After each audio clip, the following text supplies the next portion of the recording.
За прв пат во многу години сите 5 живи председатели беа на иста бина. Утрото доволно топло да се седи надвор во пријателски разговор.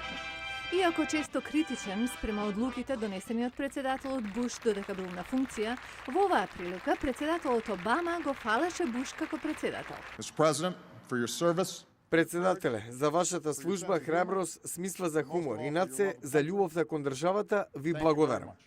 Ladies and gentlemen, President George W. Bush. Од негова страна, председателот Буш зборуваше за духот на служењето на народот, што сите председатели го продолжуваат и по заминувањето од функцијата.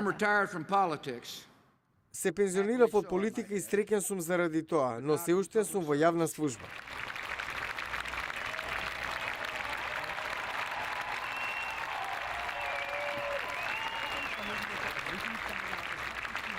Тој кажа дека бил инспириран да биде лидер од неговиот татко, поранешниот председател Џорџ Херберт Волкер Буш, кој присуствуваше и покрај слабото здравје.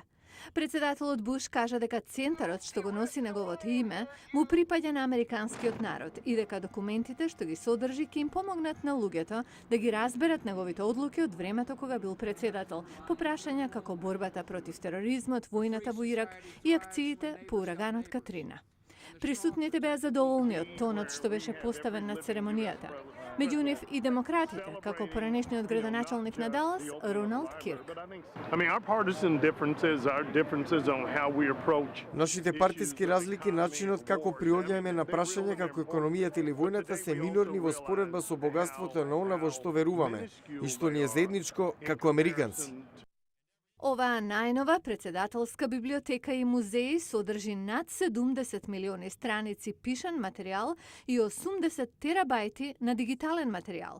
Ова е 13-та ваква институција во САД и трета во сојузната држава Тексас.